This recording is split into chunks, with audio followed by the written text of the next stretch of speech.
এই মুহূর্তের বড় খবর, সারা রাজ্য থেকে কিন্তু এই মুহূর্তে 102 অ্যাম্বুলেন্স পরিষেবা বন্ধ।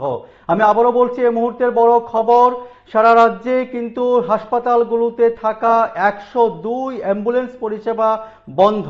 এ কথা জানান আজ বিশালগড় মহকুমা আধিকারিক, স্বাস্থ্য আধিকারিক অরিজিৎ সিনহা। তিনি জানান এই পরিষেবা বন্ধ হবার পর কিন্তু একেবারে মারাত্মক সমস্যায় পড়তে হচ্ছে রোগীর পরিবার পরিজনেরা, এবং কি কারণে সেই অ্যাম্বুলেন্স পরিষেবা বন্ধ সঠিক তথ্য কিন্তু তিনি দিতে পারেননি। কিন্তু যে কথাটা বলতে হচ্ছে, যেটা আমরা সূত্র মারফত জানতে পেরেছি, গতকাল সারা রাজ্যের 102 অ্যাম্বুলেন্স পরিষেবার সাথে জড়িত যান চালকরা বা ড্রাইভাররা তারা কিন্তু আগরতলা ইন্দ্রনগর স্থিত আইটি ভবনে তাদের যে বেসরকারি কোম্পানি যারা নিয়োগ করেছিল সেই নিয়োগকর্তার নিকট তাদের ন্যায্য বিভিন্ন দাবি দাওয়া নিয়ে সাক্ষাৎ করেছেন এবং সে দাবিতে এখনো অনড় রয়েছেন। এবং যেটা জানা যাচ্ছে, সেই চালকরা কিন্তু ইতিমধ্যেই, যেটা সূত্র মারফত যেটা জানতে পারছি, তাদের নাকি টেন্ডারের মেয়াদ শেষ হয়ে গিয়েছে এবং সেই টেন্ডারের মেয়াদ শেষ হবার পর নতুন করে কোম্পানির টেন্ডার ডাকার পর সারা রাজ্যের এই 102 নম্বর অ্যাম্বুলেন্সের যে ড্রাইভাররা যারা বর্তমানে যারা চালক রয়েছেন, এনারাই যে আবার পুনরায় সেখানে নিয়োগ হবেন সে আশঙ্কাও কিন্তু একেবারে দেখা দিয়েছে।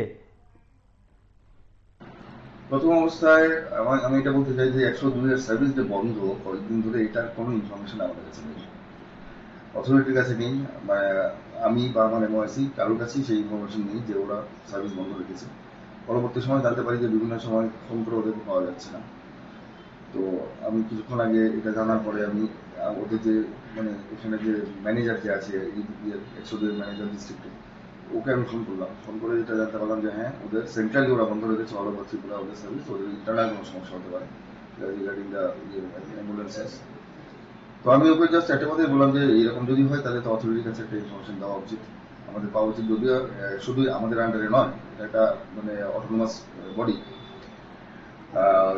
যেটা আমাদের হাসপাতালের সাথে টাই আপ করা আছে।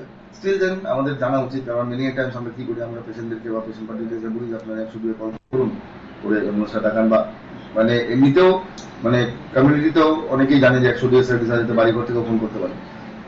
কিন্তু আমাদের কাছে ইনফরমেশন না থাকায় সেটা আমরা মানে কাউকে বলতে পারিনি বা জানতেও পারিনি। আজকে আমি জানা পরে এনকোয়ারি করে জানলাম যে হ্যাঁ, অল ওভার ত্রিপুরা ওরা বন্ধ রেখেছে, ওদের কোনো নিজস্ব কোনো প্রবলেম আছে, হয়তো 1-2 দিনের মধ্যে ওরা আবার রিজিউম করবে, এটুকুই আমি জানতে পেরেছি। স্পেসিফিক কোনো কারণ আমরা বলতে পারিনি।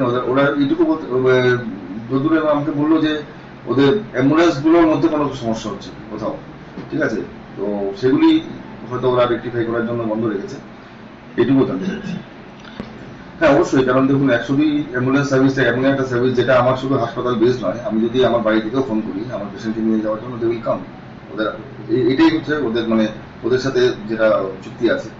তো এমন অবস্থায় আমি যদি মানে এই 102 সার্ভিস যদি বন্ধ থাকে, অবশ্যই একটা মানে রেফারেলের একটা পার্ট তো এফেক্টেড হবেই, কারণ প্রত্যেকটা হাসপাতালেরই অ্যাম্বুলেন্স ক্যাপাসিটি সীমিত।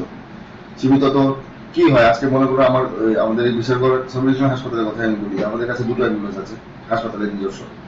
তো এই 2টো অ্যাম্বুলেন্স যদি বেরিয়ে যায় কোনো পেশেন্ট নিয়ে, থার্ড যদি কোনো পেশেন্ট আসে, তখন ভরসা থাকে 102 এর। এবারে 102 না থাকে কি হচ্ছে, আমরা অ্যাটলিস্ট আমাদের তরফ থেকে অ্যাম্বুলেন্স প্রোভাইড করতে পারছি না পেশেন্টটাকে, তখন পেশেন্ট পার্টিদের নিজেদের ব্যবস্থা করে নিয়ে যেতে হয়। অনেক সময় পেশেন্টকে লাইফ সাপোর্টে পাঠানোর ব্যবস্থা মানে ব্যাপার স্যাপার থাকে, যেটা নিজেরা যদি কোনো ভাড়া গাড়িতে নিয়ে যায় সেটা সম্ভব হয় না। তো অবশ্যই বিপাকে তো করতে হয়েইছে। এখন দেখা যাক ওরা কত তাড়াতাড়ি ওদের নিজস্ব সমস্যার সমাধান করে আবার রিজিউম করে। একেবারে আপনারা শুনতে পেলেন কি কারণে সেখানে অ্যাম্বুলেন্স পরিষেবা বন্ধ রয়েছে, এবং তিনি সেখানে আশা প্রকাশ করছেন অচিরে সেই সমস্যা মিটবে।